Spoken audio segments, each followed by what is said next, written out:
자, 여러분 안녕하세요. 금일 한자 105번째 시간입니다. 오늘 함께 살펴볼 글자는 바로 이 글자인데요. 제가 지난번에 누린내 날 전자 설명할 때 이 글자도 설명드렸던 것 같습니다. 아직까지 목 상태가 좋지 않기 때문에 이 부분 좀 양해 부탁드리겠습니다. 해서본 영상이기 때문에 좀 자세하게 설명드리겠습니다. 자, 일단 이 글자는 고울선 생선 선자입니다. 물고기 어자에 물고기 어자 두 개 들어간 선 혹은 소가 합쳐진 모양인데요. 한 번만 써보고 넘어가겠습니다. 이건 중요한 건 아니니까요. 자, 하나, 둘, 셋, 넷, 다섯, 여섯, 일곱, 여덟, 아홉, 열, 열하나. 총 33억이겠네요. 하나, 둘, 셋, 넷, 다섯, 여섯, 일곱, 여덟, 아홉, 열, 열하나. 한 번 더요. 이렇게 해서 물고기 어자 3개 쓰시면 되겠습니다. 이쪽은 뭐 같은 거니까 두 번 쓰지 않겠습니다. 6개를 쓰기엔 좀 그래서요. 자, 그래서 이 글자는 고울선 생선 선자라고 해서 뭐 여러분이 아시겠지만 고기 어자에 양자 들어간 이 글자와 동자이고 오히려 이 글자의 원래 글자가 이 글자다라고 생각하셔도 될 것 같습니다. 자, 그래서 이 글자는 고울선 생선 선자인데 설문해자를 찾아보면 신어정야 이렇게 되어 있어요. 물고기가 싱싱해서 제대로 되고 싱싱한 것을 얘기한다. 그렇죠? 문제가 없고 아주 훌륭한 것을 얘기한다. 생선은 물고기는 싱싱하면 싱싱할수록 좋은 것이죠. 그래서 주석에 보시면 3이란 것은 물이 모여 있는 걸 나타낸다. 모여 있어서 변하지 않았으니 이것을 선이라고 한다. 그러니까 변질되지 않은 것, 이것을 선이라고 얘기하는 것이군요. 어쨌든 새롭고 변함이 없는 것, 살아있는 것이나 마찬가지인 것을 선이라고 얘기합니다. 그래서 주석에는 선위생육이다. 그렇죠? 죽지 않은 물고기를 이야기한다. 그렇죠? 살아있는 고기다. 활어다 이런 얘기고요. 신살, 왈선, 갓 잡은 것, 갓 죽인 것을 또 선이라고 한다라고 소에 또 있습니다. 그러니까 어쨌든 프레시하고 신선한 것을 선이라고 얘기하는군요. 그것을 생선을 이용해서 물고기를 이용해서 표현을 한 것입니다. 자, 이 글자 아까 선이나 소라고 말씀드렸는데 후는 모르겠다라고 말씀드렸죠. 강의제전에 있긴 있습니다. 그래서 이게 용감이라는 의문서인데 음이 선과 같다 또는 소라고 읽을 수도 있다라고 되어 있기 때문에 선과 소라는 도금은 확인되었지만 훈이 어떤 것인지는 알 수가 없습니다. 물론 유추는 가능하겠죠. 하지만 여기에서도 나오지 않은 것을 보면 이 글자는 거의 쓰이지 않는 글자다라고 보셔도 되겠습니다. 물고기어, 고기어자는 너무 많이 쓰죠. 이거 5급 아니라 준 5급입니다. 잘못됐으니까요. 자, 참고해 주시고 설문에 물에 사는 동물이다 이런 얘기인데 벌레 충자가 들어간 거 좀 특이합니다. 그렇죠? 네, 예전에는 물에 사는 모든 동물을 생물을 벌레로 본 적이 많았죠. 예를 들어서 새우라던가 그렇죠? 아니면 개, 그렇죠? 꽃게 같은 것을 보더라도 여기에 벌레 충이 왼쪽에 들어가는 것을 알 수 있습니다. 그렇죠? 자, 어쨌든 그래서 물에 사는 생물이다. 이렇게 되어 있습니다. 물고기어가요. 그다음에 상형 글자이고, 그렇죠? 그 물고기의 꼬리와 제비의 꼬리가 서로 닮아 있다 이렇게 되어 있습니다. 그렇기 때문에 여기에 제비연의 꼬리 부분인 이 부분이 겹쳐져 있는 거고 이것을 우리가 연화발이라고 얘기하죠. 그래서 가끔은 이제 불을 나타내는 그렇죠? 불을 나타내는 그런 붓으로 쓰이는데 여기선 당연히 불이 아니죠. 물고기의 꼬리 지느러미를 너무 잘 못 그렸네요. 뜻한다라고 보시면 되겠습니다. 그래서 연미 하면 이제 제비 꼬리인데 우리가 그 연회복 중에 그죠? 보통 오케스트라 같은데 지휘자가 입는 옷 있죠? 예, 뒤로 쫙 이렇게 늘어지는 옷, 연미복이라고 얘기하는데, 그렇죠? 그게 바로 이 제비 꼬리 부분을 형상화했다라는 것이죠. 자, 어쨌든 물고기 어자에 대해서 알아보았습니다. 이제 네 글자짜리를 알아봐야죠. 네 글자짜리는 물고기 성할 업자입니다. 강의자전에 나와 있고, 이거는 이제 반절법으로 어와 겁을 합쳐서 업이다, 역과 겁을 합쳐서 업이다, 이런 발음을 나타내고요. 옥편에는 뜻이 나와 있네요. 성이다. 그렇죠? 물고기가 아주 많이 성에 있는 모습이다. 많은 모습이다, 이렇게 생각하면 되겠죠. 그래서 물고기 성할 업이라고 훈을 얘기했던 것 같습니다. 그래서 한 개짜리는 물고기 물고기 두 개짜리는 선, 소, 후는 모릅니다. 세 개짜리가 지금 우리가 배우고 있는 고울 선자이고요. 네 개짜리는 물고기 성할 업자인데, 이 중에 소자와 업자는 그렇게 중요하진 않고 물고기 어자와 고울 선자가 중요하겠죠. 자, 그러면 고울선, 생선, 선자, 이 글자는 원래 물고기 이름이었다라는 말도 있습니다. 아니면 살아있는 생선, 물고기, 활어의 뜻이 있고요. 신선하다, 선명하다의 뜻이 있는데, 또 재미있게도 적다, 드물다의 적을 소자의 그 뜻도 있습니다. 이것은 중국어에서는 구별이 되고요. 우리나라에서는 구별이 안 되는데, 중국어에서는 이것을 원래는 시엔 일성으로 발음해야 되는데, 이것을 삼성 시엔으로 발음하면 적다, 드물다 라는 뜻으로 사용이 됩니다. 이것은 조금 더 연구가 필요하겠지만, 제 추측으로는 아마도 예전에 이렇게 신선한 물고기를 구하기가 어려웠기 때문에 보관 방법이나 이런 게 쉽지 않았겠죠. 그래서 그런 생선은 드물다, 보기가 드물고 접하기가 좀 힘들다 라는 뜻에서 이 글자가 드물다의 뜻도 가지고 있지 않나, 이렇게 추측을 해봅니다. 자, 그래서 이 글자의 동자는 우리가 알고 있는 준 5급의 이 글자와 같습니다. 물고기 어자에 양자가 붙은 이 글자이고요. 아까 적다, 드물다의 뜻도 있다고 말씀드렸는데, 동자 중에는 이 적을 소가 들어간 이렇게 동자가 있습니다. 여기에서 아마 드물다의 뜻이 오지 않았나 싶긴 합니다만, 더 자세하게 연구는 해보지 않았습니다. 자, 고울선, 생선선. 이 글자는 제가 지난번에 설명드렸던 누린내 전자와도 관계가 있죠. 두 글자가 합쳐지면 이 글자의 동자인 고울선자가 만들어지는 거니까요.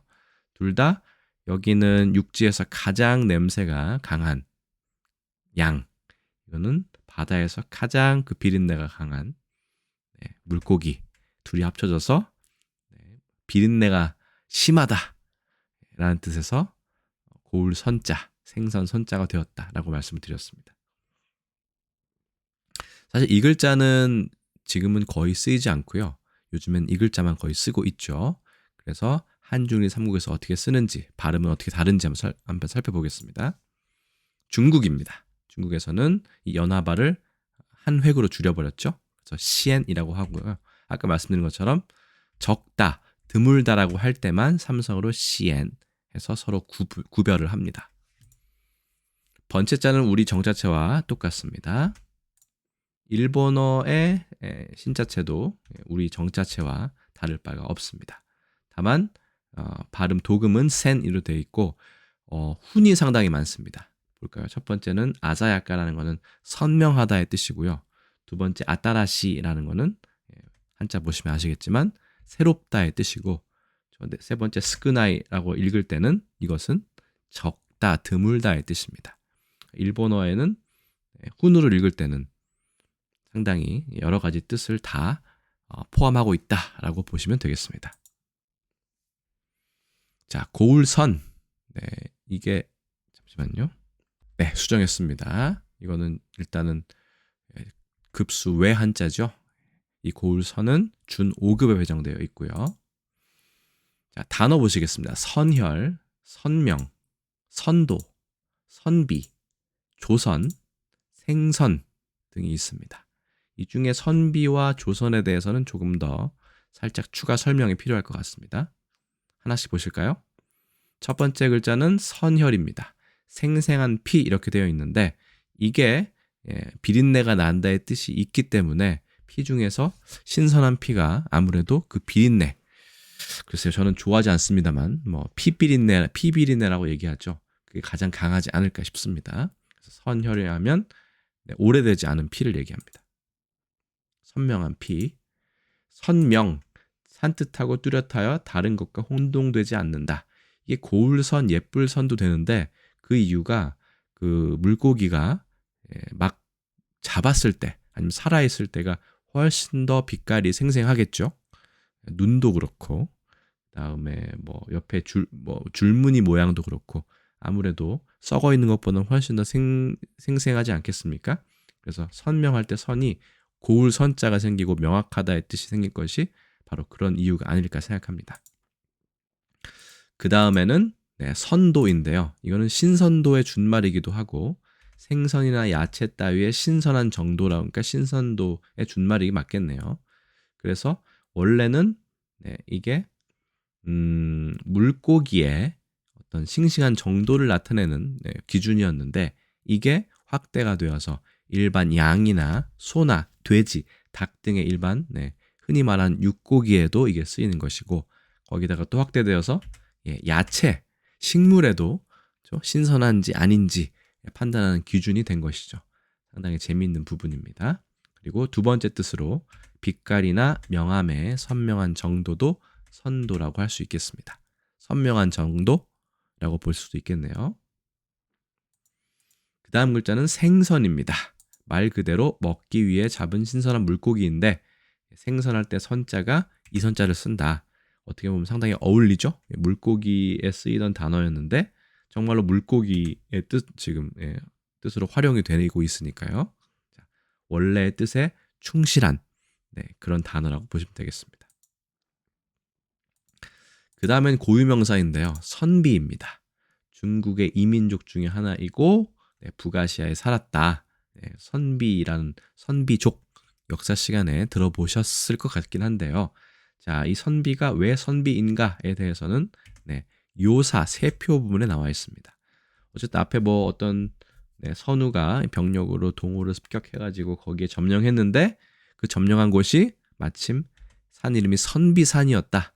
그래서 그때부터는 선비라고 그 민족을 불렀다라고 되어 있습니다. 그래서 중국에서 파악한 바로는 이 선비는 그 산의 이름이었겠죠. 어떤 고유명사처럼. 이게 꼭 중국어가 아니라 외래어일 가능성이 매우 큽니다. 그래서 음차를 했을 가능성이 크고 선비라고 그때 불렀다. 근데 그 선비는 그들이 정착해서 살던 선비산 혹은 대선비산의 이름을 음차한 것이다. 라는 설명이 가장 설득력이 있는 것 같습니다.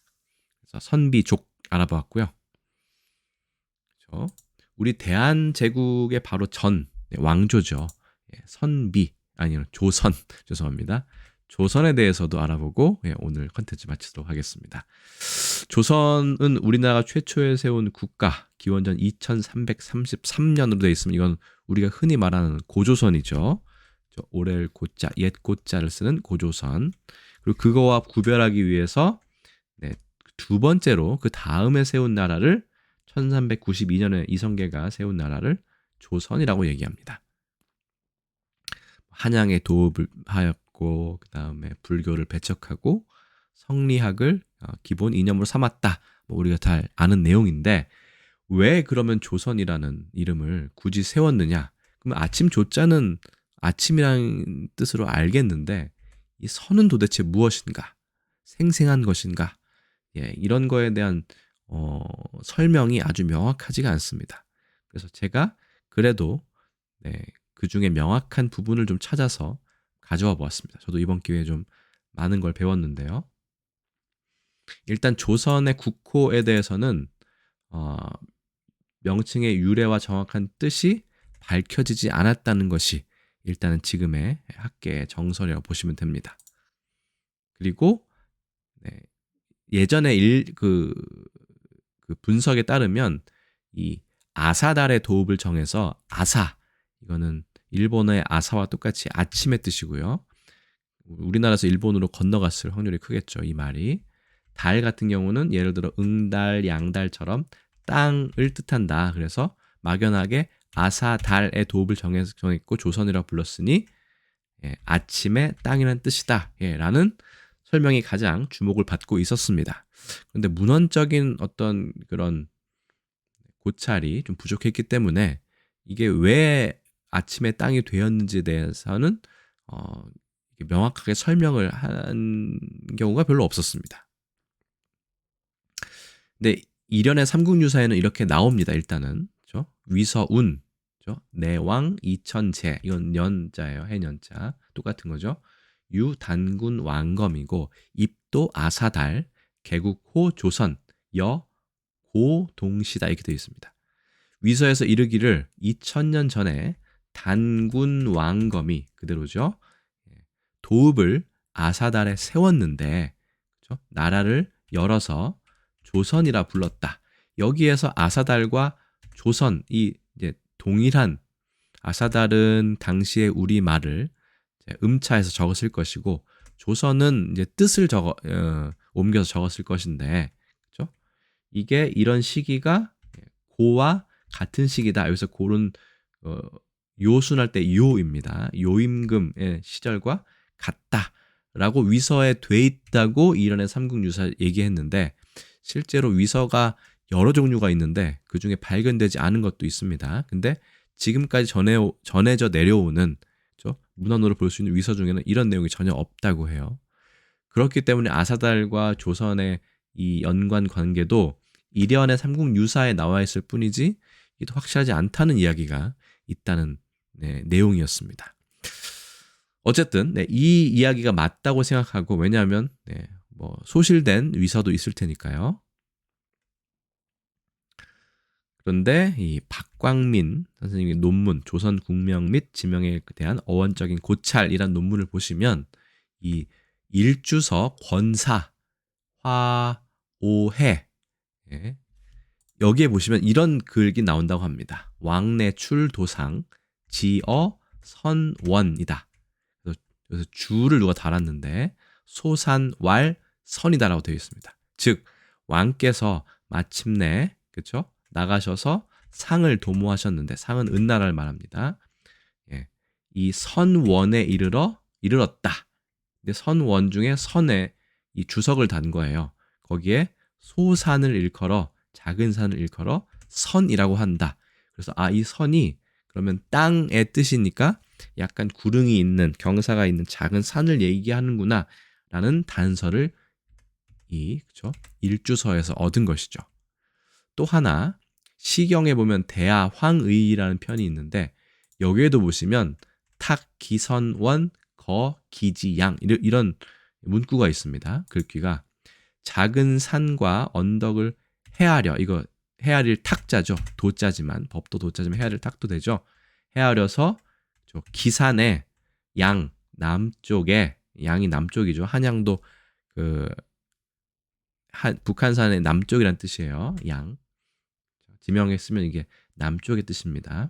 자, 어쨌든 기산의 남쪽에 터를 잡았다 되어 있습니다. 산과 언덕, 이건 언덕이고 이건 산을 얘기하는 거예요. 그렇기 때문에 여기에 보더라도 이 선자가 뭔가 곱다 아니면 신선하다 뜻이 아니라 작은 산을 뜻한다 라는 어떤 일관적인 해석이 가능합니다. 종합적으로 보았을 때 아사달, 아침의 땅이라고 막연하게 생각했던 것과는 달리 중국의 옛날 문헌 두 가지를 살펴보았을 때 이 조선이란 말은 아사달인데 이게 결국은 첫 산 혹은 아침의 산, 작은 산의 뜻으로 해석할 수 있겠다는 단서를 발견한 것이죠. 이 논문에서. 그래서 조선이 아침의 땅, 아침의 산으로 충분히 부를 만한 아사달과도 관련 있는 그런 근거를 찾았다라고 되어 있습니다. 어쨌든 조선은 그래서 아침의 땅 정도로 해석해도 크게 무리가 없을 것 같습니다. 하지만 이것 역시 100% 확실한 건 아니기 때문에 앞으로 조금 더 추가적인 조사가 필요하겠죠. 그래서 오늘은 이 물고기 어자 3개가 들어간 고울 선자에 대해서 알아보았는데요. 이 글자 대신에 자, 우리가 흔히 쓰고 있는 지금 글자에 대해서 알아보았습니다. 단어는 선명, 선혈, 선명, 선도, 선비, 조선, 생선 등으로 나누어서 특히 선비와 조선의 명칭 유래에 대해서 한번 제가 조사한 범위 안에서 말씀드려보았습니다. 어떠셨는지요? 물고기가 3마리 모이면 상당히 비린내가 나지만 그만큼 신선하다는 증거다라고 생각하시면 될 것 같고, 드물 선자는 그렇게 신선한 생선이 예전에는 유통 어떤 그 과정이나 이런 게 쉽지 않았기 때문에 보기가 어려웠다. 그래서 드물 선자도 된다라는 말씀을 드렸습니다. 자, 그래서 금일 한자 105번째 시간에는 이 고울 선자의 옛날 글자체인 물고기 어자 3개로 구성된 이 글자에 대해서 알아보았습니다. 일단 오늘 설명 여기까지 드리고 저는 또 다음에 다른 컨텐츠에서 인사드리겠습니다. 여러분 안녕히 계세요.